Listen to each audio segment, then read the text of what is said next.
I can see everything, Miss Hausberg. All right, and it looks like EBB is in the document, so she Okay. can hopefully be following along. So She will let's take a look join. at the essay prompt R itself. So this is a reminder that this is always going to be the same essay prompt. They're not changing the question. It's always going to be this question. So it is something you can kind of depend on. And the key parts that I want to point out to you are in the directions. It says, read and analyze 5 documents and write a well-organized essay that includes an introduction, several paragraphs, and a conclusion. What we generally look for is an intro that is going to be quite lengthy and about 2 body paragraphs with a small, short conclusion. So nothing too crazy. So this bolded statement that's right up in here, this can be always used to start your introduction. So you can put it right there. I always say, get pen to paper so that way you can start actually writing. So you can start by just restating, these 2 sentences right here. Now your task is to identify and define an enduring issue and argue why the issue is selected as significant and how it's endured across time. This is a task, but in your essay, you be sure to, this part is really what we're using as like our checklist to make sure that we actually know what we're doing. So we're going to identify the enduring issue based on historically interpretation of 3 documents, which means that if you are really struggling with a document, you can kind of move beyond that document. You don't have to spend time getting frustrated with one document. And it says define the issue using evidence from at least 3 documents. Argue that this is significant and an issue is endured by showing how the issues affected people or been affected by people and how the issues continue to be an issue or changed over time. So these 2 bullets are going to be done in your introduction, and this bullet, each one of these dashes is going to be one of your body paragraphs. For your conclusion, you're literally going to go back, rewrite the bolded statement, and redefine your enduring issue. So just as a reminder, these are the definitions. And again, your prompt is going to look exactly like this. So it's going to say that identify means to put a name to, define means to explain features of a thing, and argue means to provide a series of statements that provide evidence and reasons for a conclusion. This is the part that's really important. It says a series of statements. So not one sentence. Okay, we want to try to aim for 3s and 4s, not 1s and 2s. So let's take a quick look at document number 1. Now, these documents will look a little different on your actual essay. I formatted this so that you would have space so we could write out enduring issues and outside information. But none of your documents are ever going to be longer than 1 page. So that's something that's kind of in your favor. One of your documents will always be an image. So there's always going to be either a map or a political cartoon or some kind of image that will be there. So that hopefully could be helpful. So let's take a look at the first document. And this is an excerpt from the Treaty of Nanjing, 1842. Her Majesty the Queen of the United Kingdom of Great Britain and Ireland, and His Majesty the Emperor of China, being desirous of putting an end to the misunderstandings and consequent hostilities which have arisen between the 2 countries, have resolved to conclude a treaty for this purpose. So I'm in here realizing that this is going to be a treaty between China and Great Britain. Okay, so when I'm thinking China and Great Britain, I'm immediately thinking of imperialism. Because that's something to me that every time I think of Great Britain and any other foreign country that's in Asia or Africa, I'm automatically starting to think of imperialism. And sometimes these documents can be a little overwhelming when you start. You see treaty of a country you can't name or a city you can't name and a year you don't remember anything from. You could start by just breaking things down into things you know. You know what a treaty is. You know a treaty is 2 groups of people or countries trying to get along and solve a problem. You know who this is about right now. It tells you right in the first line there. Her Majesty the Queen of the UK and His Majesty the Emperor of China. 2 people. You have the countries right there. And Hausberg's right. You know, with those 2 people and the fact that it's a treaty, there's going to be something about imperialism. And I also wrote down globalization because that's another super important kind of factor of different countries interacting with each other. I wrote down both of those things just because jotting things down as you go is important because then you don't have to reread everything later on. The more you write down as you read, the more you can use that writing in your essay and you don't have to think later. Exactly. So the more things that you highlight or underline or anything, the better off you're going to be. And we can provide you on the day of your exam with highlighters and different colored pens so that you can make all the notations. When you go to write the essay, everything's got to be in like blue or black ink, but you can always be taking notes in anything. So there's a bunch of articles in here. Now, each of these articles, if we remember that a treaty is just, an agreement between 2 countries, then we hopefully know that it's made up of a bunch of different things. So we don't need to necessarily look at every single article. We can start looking at maybe just a couple, and we can always start with a few of the shorter ones. So Article 2 says, His Majesty the Emperor of China agrees that British subjects with their families and establishments shall be allowed to reside for the purpose of carrying on their mercantile pursuit without molestation or restraint at the cities and towns of Canton, Amoy, Fanchengfu, Ningpu, and Shanghai. So I'm going to look at this, and there might be some words in here that I'm not 100% sure of, but I can see that British subjects, and I'm going to highlight that, and they can reside or live to be able to do mercantile pursuit, which that word might be really hard, but when I'm looking at mercantile pursuit, I'm thinking of this is all about trade. So that could be another enduring issue that we're looking at, is we could be looking at the impact of trade. And even if you don't know what like the phrase mercantile pursuit means and it throws you off right away, break it down. You know what pursuit means because I know at least like half of you have seen Pursuit of Happiness because we've talked about it. And you know what mercantile means because you know all of that just kind of thinks back to like markets and like trade. So putting all of that together, like a pursuit of trade, a wanting to make a living selling things that you have. And then I'm looking for words that I do know. So when I look at Article 4 down here, I see something that's really very simple. The Emperor of China agrees to pay the sum of $6 million. So that's something that I can really sit there and go, oh, I understand this. They agree to pay $6 million as the value of the opium, which was delivered up at Canton the month of March 1839, as a ransom for the lives of Her Britannic Majesty's superintendent subjects who had been imprisoned and threatened with death by the Chinese high officers.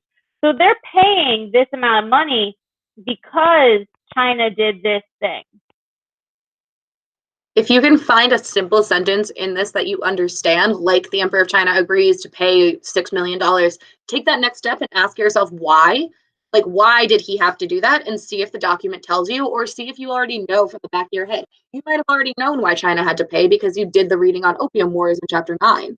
But if you didn't. Right. And exactly. Because when you're looking at this and you're seeing a treaty and hopefully you remember you're going back, you can hopefully look at this and be like, wow, I know that this is a result of some kind of conflict. And I know that conflict is an enduring issue. And that a result of that conflict was that China had to agree to pay the sum of $6 million. So there must have been a conflict where this treaty was then written and created. So we've got 3 enduring issues to start with. That doesn't mean we can't come back to this document and maybe add 1 or 2 more, but we don't want to spend 45 minutes trying to break down just one document because we have 5 that we need to look at. So when we look at this next part and we see outside information, hopefully we start to remember a couple things and use your enduring issues to try to think of other outside information. So use your idea of imperialism or conflict to think of what other events have happened that involve that. So if I think of imperialism and I'm thinking of China, hopefully I'm thinking of something like spheres of influence as being something that might pop up. But I can also remember that Britain imperialized India. And that could be something that I would hopefully think of and say, okay, if I'm thinking of imperialism, what are other examples of imperialism? And I think the biggest thing to point out at this point is when you're taking these notes, you don't need to include all of them in your essay. You're taking these notes down so that way when you're done writing everything out, you can sort of look back at what you've written down and be like, oh, spheres of influence makes sense to mention given the other couple documents I've looked at. Oh, Britain imperializing India makes a lot of sense because we talk about Britain imperializing other places. Like you want to talk, like write down as much as you can and then kind of cross things out as you go and make connections as you read. It's just the more you write down the first time, the more you've got to work with. Exactly. So we're going to now take a look at document number 2 because again, we don't want to spend too much time focusing on just one document because there's 5 that we need to take a look at. So and if you notice, go down to document number 2, we also didn't read all of that document at all. I just want to keep pointing that out. We are not reading these word for word because on your test, you don't have to. If you feel comfortable like that, sure, have someone sit in front of you and you have that available to you. Have someone sit in front of you and read it out loud, but you don't need to. You can skim for words you know and identify general ideas as we go. Sorry, go ahead, Eilsberg. Oh, you're good. Because that's important to make sure that you point out is that if you see a document that's super long, that's one whole page, I don't want you freaking out being like, oh, I'm not going to read this. Like, I'd much rather you just read a few parts of it and try to get the general gist of what's happening in that document than worry about it. Now, if we look at this document number 2, we see that word treaty right up in here. And if we remember from our first document, we're like, oh, treaties mean that there was some kind of conflict or there was some kind of agreement that was happening. So that immediately starts making us think, okay, that we might want to be looking for that type of stuff. So we're always going to probably try to read at least the first part of every document because that's going to set up for us what the rest of it is about. So let's take a look. The United States of America and the Empire of Japan. So now we know who's involved in this. And we can go through and make sure that we understand like who that's going to be. I've been writing like who, where, and what on the bottom of every document. I've got them open in front of me, and I'm actually going to scan my copies of them in and attach them to your actual assignment later so you can look at how I took the notes. I've been writing where, who, and what at the bottom of every document because that helps give you some sort of context. That context, the historical context we talk about, that's how you introduce these documents. So if you know that this is a document that took place in Japan involving the United States and Japan around 1854, which if we're looking is around the same time period as our first document, then you've already got an opening sentence to kind of lead into this document already there for you. So do that work right as you read so you don't have to do it later when you're writing out your essay. Good. So desiring to establish firm, lasting, and sincere friendship between the two nations. So there is going to be a friendship between the United States of America and the Empire of Japan. Have resolved to fix the rules which shall in future be mutually observed in the intercourse of respective countries, for which most desirable object the President of the United States has conferred full powers on his commissioner, Matthew Calabrese Perry, special ambassador of the United States to Japan, and to the august sovereign, which means ruler, of Japan, has given similar full powers to his commissioners, right here, member of the Board of Revenue. And they said, and the said commissioners after having exchanged their said full powers and duly considered the premises, have agreed to the following articles. A couple things I want to point out about what I did. It's going to happen a lot that you're going to be reading through a document and you're going to come across names and words that you're not always 100% sure of. If you know that they're names, don't be spending 15 minutes trying to correctly pronounce the name. Kind of go skim through and go, okay, these people that we're looking at next are the ruler of Japan's commissioners. And if you also take a look, it says sovereign, and then you see these brackets that say ruler.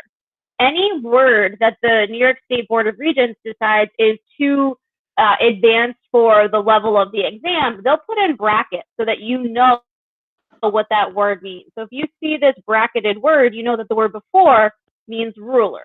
And if that stresses you out, cross out sovereign. Just cross out sovereign and read ruler and read the sentence over again. Like, you don't need to learn new words in the middle of an exam.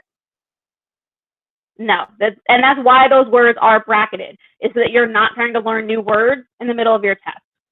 So the point of them is so that you're not sitting there going, oh my God, I don't know what sovereign is. I don't know what sovereign is. No, it just means ruler. Now we need to go on to the next part. So here's the articles, and they give you a 4 of what appears to be at least 10 articles.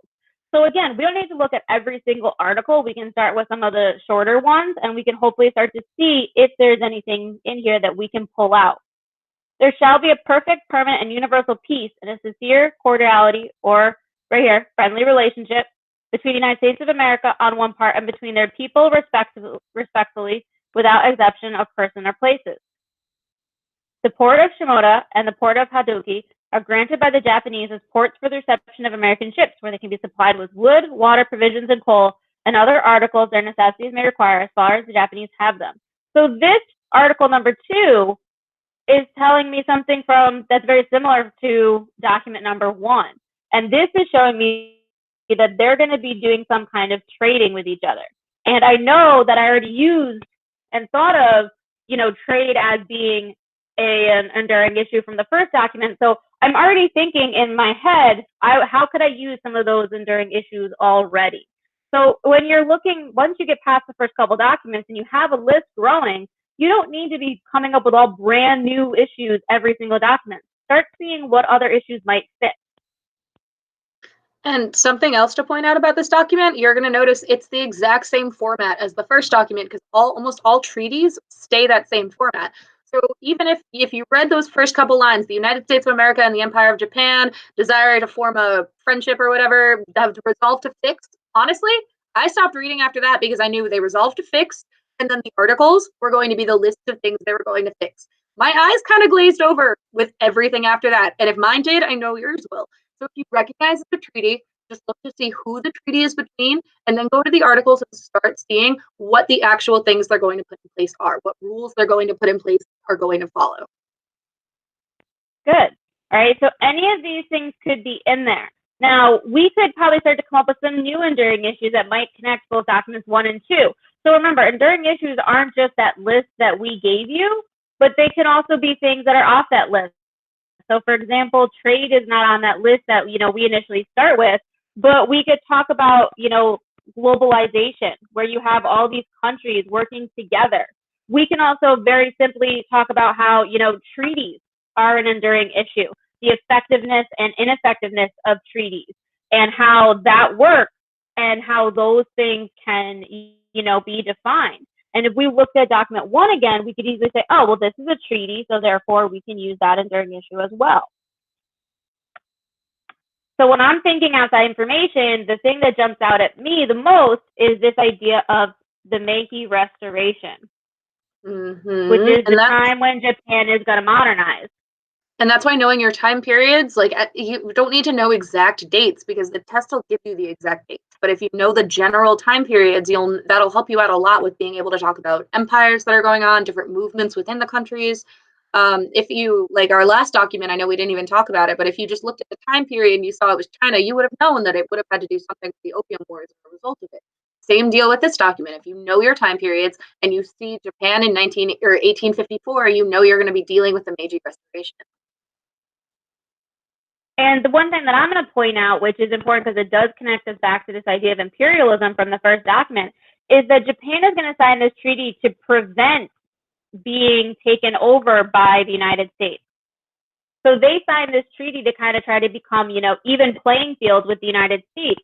And, ultimately that's a form of imperialism because they're sitting there and as a reaction to imperialism, they're like, wow, we need to modernize. We don't want to be like China, and look how they had to pay all that money because of the way that they failed in that war. Instead, let's make this treaty so that we don't have this happen to us.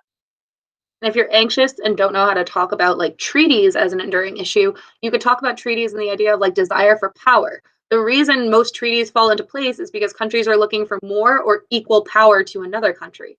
So if you see a lot of treaties in like documents together, you know that power and desire for it is kind of that overarching theme that you can talk about. And power is really easy to talk about.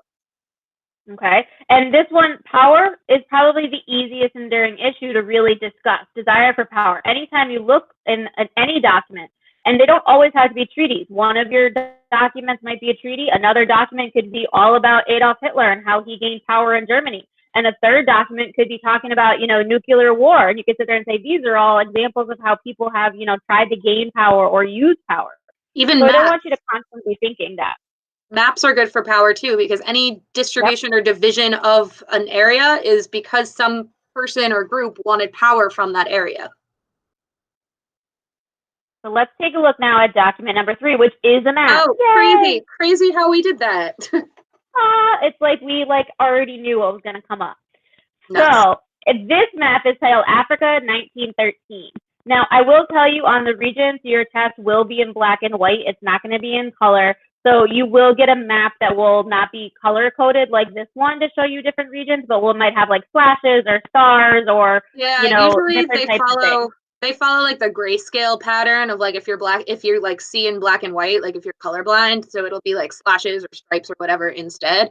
But fun fact about this map, you don't even really need to know the divisions of the countries. That won't help you all that much, because what will help you is knowing the context of this map, and they tell you the context right in that first line. A map of Africa in 1913 reflecting the decisions made at the Berlin Conference and the actions taken by Europeans in the following decades. If you know what happened at the Berlin Conference, if you know what led to the Berlin Conference, then this enduring issue is easy for you. If you know that the Berlin Conference was all about dividing up Africa because everyone in Europe fought real hard against each other to get Africa, then you've already got your two enduring issues, imperialism and desire for power. We just went over this. If you can even be really impressive and throw in the phrase scramble for Africa in there, and that's your historical context. That explains why this had to be divided. So when we're looking at this, if you notice, Ms. Dunn and I immediately went to two issues that we've already spoken about. We don't want new issues at this point. It's document 3. No. We don't want new issues. We want the same ones. And if we're looking for new issues, we're going to stop that. Exactly. So this is the point where we're like really starting to hone in and say, what are the big issues? And what we're noticing is that imperialism and desire for power have been in all 3 of these documents. Now, we didn't put desire for power in the first one, but we could easily add that one to that first document. And while we could sit here and just write our essay about documents 1, 2, and 3, we are going to look at documents 4 and 5 just because we may like to use those documents a little better. We might feel like that's something that is a little bit more clear for us, or maybe we just understand them better. Don't assume that just because the first 3 documents you found issues for, that you shouldn't look at 4 and 5. Because you may want to look at 4 and 5 because they may talk about topics that you feel way more familiar discussing. And if you looked at the bottom, this map, it also does show you what these colors mean. And like we said, it's going to be more likely the grayscale for you for this region. It's not going to be color-coded like this. Okay? So when I'm looking at Africa and I'm thinking imperialism, desire for power, I wrote down scramble for Africa for outside information. They already referenced the Berlin Conference up here. But if I remembered any of my resistance in Africa, so for example, our Zulu resistance, which you guys should have read about in, I forget which chapter where they talk about, thank you, Ms. Dunn, chapter 8, when you should have seen where the Zulus, attempted to remove power from Africa, from the European power from Africa. And so this document's pretty easy because it is just an image. Yeah, and another thing that whenever you see images like this of places broken up, you want to ask yourself, who was there first? Were there people there first? Who did the breaking up? And were those people who were there originally considered when the breaking up of the country happened? Because if we remember anything about the scramble for Africa and all of the decisions made after the Berlin Conference, sure, we have 7 countries here that now officially, legally own parts of Africa, but was Africa empty? No, which led to the Zulu resistance and all of our different resistances that came out of Africa, because Africans are not allowed to help break it up. They weren't involved in that. It happened arbitrarily. And that led to a lot of different issues, remember, among tribes and nations that already existed there, because suddenly they had to follow foreign leaders and then get along with each other. If you know any of that, you can talk about how imperialism affected them negatively. And that's what's getting into where you're actually going to write your essay. So if you choose imperialism, it says how does your enduring issue affect people or affected by people? So if you're taking these notes while you're sitting there on this map of Africa and you're jotting all these things down along the side, you're hopefully going to sit there and say, wow, this is how Africans were affected by imperialism. They lost their land. They weren't allowed to make their own borders. They had no consideration. But Europeans affected it by invading Africa and taking them over and dividing it up during the Berlin Conference. So that right there is a good chunk of your first body paragraph ready to go. And if you're overwhelmed by the idea of what do you mean? How were people affected by imperialism? Just stop thinking of it that way and be like, how did the people in Africa feel when their land was divided? How did the people in China feel when they were under the threat of oppression by whatever country? Ask themselves, break it down into emotions and thoughts, and that'll help you a little bit. Exactly. The important thing is that you don't need to necessarily sit there and go, oh, wow, this is always how it's affected by someone. You can just explain how it affects people. You don't have to worry about it. So if we look at document 4, again, we're seeing another treaty. So when we're looking at this, we're going, okay, right away, I'm looking at it going, okay, there's a treaty. So I'm already thinking that treaties is an enduring issue. I know that a conflict has just happened. Okay, and now before I've even read it, I've already kind of sat there and gone, okay, these are some enduring issues that I can associate with this document. So the first article, and this is an article from the Treaty of Versailles. So when I'm looking at it, hopefully, the first thing you're looking at is that this is the end of World War I. So when we're looking at Go right Oh, ahead. sorry. I was going to say, yeah. And if you should, the first thing I think you should know is when you're looking at this and you see Treaty of Versailles, you should know that immediately this is going to be putting Germany down. This is immediately going to be yelling at Germany, and it's essentially Germany's like mediation meeting or expulsion hearing. Like they're Yep. not pleased with Germany at this point in history, and that is enough to kind of lead you up into what happens next, because you know what happens when Germany gets pissed off. And that leads you a little further into some of the issues that we talked about too, like imperialism and globalism. You don't necessarily need to find the exact examples within that text. You can talk about how it affects the future too. And I look at this and I definitely see desire for power, because I'm looking at this going, and I'm remembering that in the Treaty of Versailles, that France and Great Britain were really like punishing Germany, and they wanted to have all the power, and they didn't want Germany to have any control. And if I were to look at this, I would say that I would see things like, Germany accepts the responsibility. So Germany, it has to accept all the blame for what happened to them. So they're not allowed to kind of be like, hey, no, it wasn't really my fault. And I have to look back that she's also going to make compensation for all the damage done. So she's going to pay for this. So Germany is going to pay for all of the damages, even though it wasn't 100% just their fault. So again, we're looking at words that we kind of recognize rather than forcing ourselves to look for words that we don't know and getting frustrated by them. And if you look again, like you could break it down very simply. The first one is Germany's put in timeout. They have no forces. Their armed forces, their military, they're not allowed to have it anymore. Their fun toys taken away. The second point is they need to acknowledge that this is their own fault. Like they did this and that they're going to pay. So you can work this down. All the things we highlighted is all you need to know in this document. The rest is just to make it sound legal and important.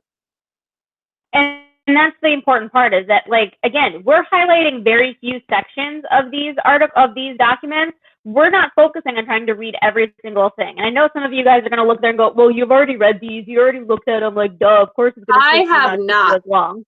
For the record. But Ms. Dunn is learning our content with us. So you can't even sit there and say, well, Ms. Halsberg, you went to school for this. So, no, we Ms. literally Dunn did this has been doing this day. all on her own. I felt very validated seeing that Halsberg was going to teach the essays like this, because this is how I take essays. So just saying, if I can do it, so can you.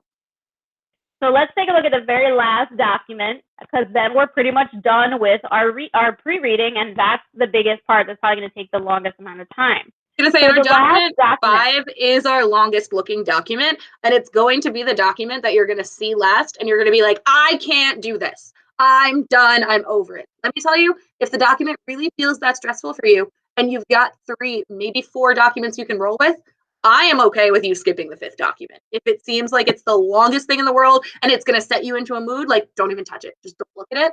It doesn't matter, because you have what you need for the rest of the essay. You don't need a 5th document. You only need 3. And that's exactly what I was going to say. Like, if you get to the last document and it's a full page and you're reading words that you're like, oh, I don't know anything about this. This is super confusing. Then move on. You've cross it out if it makes you feel better. Scribble it out and like whatever. Like you don't need it. That's why they only give you. That's why they only tell you need 3 documents, because there's going to be ones you don't understand, ones you haven't covered yet, things that are just like really wordy and dense that like even Halsberg and I are like, why would they include this? Skip that document. If you've got 3, if you've got 4, you're in a better spot. But if you've got 3, you're fine. And some documents are going to make a lot more sense than others. And sometimes there's documents that I'm reading and I even look at it and go, wow, I wonder why New York State chose this document to go with these other ones, because these 4 make total sense together, but this one doesn't seem to fit. And well, New York State, and I promise, on behalf of New York State, that they fit somehow together, just don't worry about it. I don't want you ever stressing on the day of your Regents. When you get to your Regents exam, there's enough things to worry about. Sit down, open this up, go right to your essay, look at your 5 documents. And if you get to number 5 and you're like, oh my God, the last thing I can do is read another document. I just want to get writing. I got a really good idea. I'm ready to go. Then just start writing. But let's take a look at this one and break it down. Oh, I was just going to say real quick, I know we went through the documents in order, but the same way we tell you to like skip through and find the multiple choice that you know first and do those first, you can do that with the documents too. Skim through the documents, and if you're someone who knows a lot about the Treaty of Versailles, be like, and you see that, start there and roll with it, because that's what's called a locus of control. It's going to make you feel so much better as you go forward into this essay if you start with something you know. So find a document you know, find the issues there, and then go from there. Bounce around a little bit. But yeah, let's break down this fifth document because this fifth document is definitely, I think, the wordiest that we have, but it's also the most modern document that we see here. This is one where you're going to have to read the blurb that comes before it because it tells you a lot of information. But again, we're not going to read all of it. We're going to read to a point where we understand it, and then we're going to skip and move on. The United Nations, the UN, is an intergovernmental organization created to promote international cooperation, established in 1945 after World War II, in order to prevent another such conflict. In 1948, the UN General Assembly wrote the UN Universal Declaration of Human Rights. The UN Universal Declaration of Human Rights is important because for the first time, there was a document that defined the meaning of fundamental freedoms and human rights and declared that these rights should be universally protected. While the UN Declaration defines human rights, it is not a treaty, which means it's not legally binding. Nations can choose to protect or not to protect human rights. You notice I read all of that? That's because it's in pretty informal writing. It was really easy to read, which tells us that that's just information about this document. It's not actually like that. What we just read is not included anywhere in the United Declaration of Human Rights. That's just telling us about it. So what's in the box below is going to be actual excerpts from that document. But now we know what it is. It's telling us all about our human rights, life, liberty, pursuit of happiness. What does all that mean? This is the document that defines that. And when you're looking at these articles, so Article 4, 5, 9, 13, 18, it's perfectly fine to sit there and say, I'm not reading Article 26. Yeah. Because that is super long. Even though it's got a very simple thing, which is the very first sentence, that everyone has the right to education, that entire blurb means this.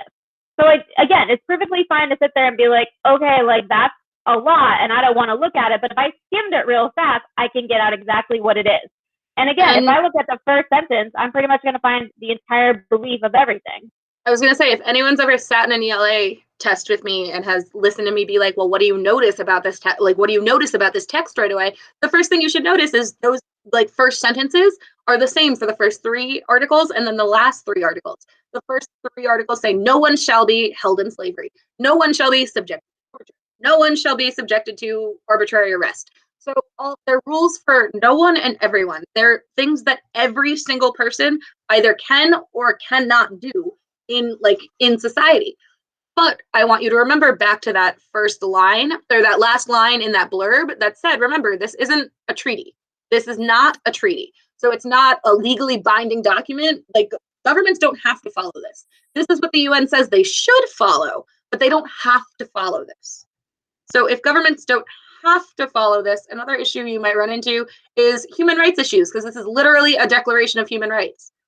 But if we're kind of looking at all of the other documents we've seen so far, we don't have a single other document that deals with human rights. So maybe we don't want to use this one. So exactly. And then this is a perfect example of when we're getting to the 5th document where it's not quite fitting with the other documents that we've talked about. We could try to make it fit for desire for power. We could try to make it fit with imperialism, but it's really not a perfect fit, as perfect as documents 1, 2, 3, and 4 are, where there's a much stronger line of desire for power. We can really prove that very well with those first documents. And imperialism, we can really prove that with documents 1, 2, and 3 very easily. So we're not finding the same kind of strength in this document as we are seeing in the other ones. So for me, this is a document, I would just cut it out. I would not use it. No, you don't. You can rip in, correct me if I'm wrong. You can kind of tear apart your test books and stuff as you go through. It's just like bubble sheet and stuff. So you can even just fold this over and never look at document 5 again. Yep. You can take your pen and just make a nice big X across the document and just be like, yep, I'm not going to use this one. And that'll make you feel better than even reading it sometimes. Sometimes. So this is pretty much it. So now if you take a look at the very last page, and this is one thing that New York State has provided, which is actually very fairly generous. So what they have provided is every single essay, and during issues essay for your regents, will have this last planning page. Now I want you to take a look. This is optional, so we're not going to require you to use it, but it will help you. And it says you may use the planning page organizer to plan your response if you wish, but do not write your essay response on this page. Writing on this planning page will not count towards your final score. So if you sit here and you spend 45 minutes filling out the planning page and you don't actually write your essay, it does not count. You have to make sure you write it. So if you're going to use this, I would make sure that you do it as very simple notes. This will always be a page that it'll be the last page of your task booklet, so you can tear it right off. and you can keep it next to you while you're doing your document. So you can actually even be like writing in here all your notes that you're looking at. That's That what I was tells just you to gonna circle say. the documents. All the notes that we just took alongside our documents, you can take them in here if you rip this page off and then just kind of jot along as you go. You could even like change some of the like put little notes on the side for you. Like if you say like circle documents that apply, if you just want to focus on document 3 and writing out specific things from there, like whatever works for you. And so this would be something where for me, I mean, I would look at this and I would say, you know, the enduring issue that I'm really seeing are two of them. I'm seeing desire for power and I'm seeing imperialism. So when I'm planning my essay, I'm going to be thinking about that. Now, obviously, if you're planning this essay, you only want to write about one enduring issue. If you write about two enduring issues, it's not going to work. So you want to make sure that you only write about one enduring issue. If you're like nervous and you're like, well, I don't really know if it's one or the other, so I'm going to write about both. Don't. Like, no. Just don't. It never helps you. It just confuses everyone. It's better off if you just take one issue and just focus on that one issue. So in your Google Classroom, I've already added this as an assignment. I'd like to see these turned in by Thursday, and this video, as well as Ms. Dunn's notes, are going to be in that assignment. I've put in there also the success criteria for the enduring issues essays, as well as the, I've also talked about the actual paper that you can write that has a little checklist. So don't forget, your intro is going to be the portion of your essay where you're actually going to sit there and define the enduring issue, where you're actually going to support it with 3 documents. So the key is that you're always going to use 3 documents. In body paragraph 1, you're going to explain how the issue affected people. In body paragraph 2, how the issue has continued or changed. When we talk about how it's continued or changed, that's a good time for us to sit there and be able to say, document 1 in 1852 said blah, blah, blah, and this is how that issue was going on. And then in 1900, when the Treaty of Versailles was written, this issue was still going on. And the best thing you can do is say, right now, today, desire for power is still an issue because, and then tell us what's going on in the world that shows a desire for power. Ms. Dunn, do you have any last comments that you'd like to say? I don't think so. Just that now while you're home, maybe now is a good time to start just like checking out the news every once in a while because you have nothing better to do. And even if you hear one thing one day about a war in Syria and people people looking for power, fighting over power, that is one line you can include in your essay that counts for outside information that can get you from like that 3 to that 4, that 4 to that 5, you know? Like, so really now is the time. You have nothing else to do, literally. So pay attention to your local news, pay attention to your global news, watch something on YouTube that's not just, you know, TikTok videos, look at BBC News, Vice News, anything that's somewhat legitimate and start actually trying to figure out what's there. Wait for next year's Regent to be all about coronavirus. Cannot wait for there to be an outside document about coronavirus. All right, ladies, we are gonna head out. Hopefully you guys got everything out of this. And if you have questions or concerns, please make sure you reach out to Ms. Dunn or I so we can help you. Please. Bye, girls. All right, bye, ladies. Good luck.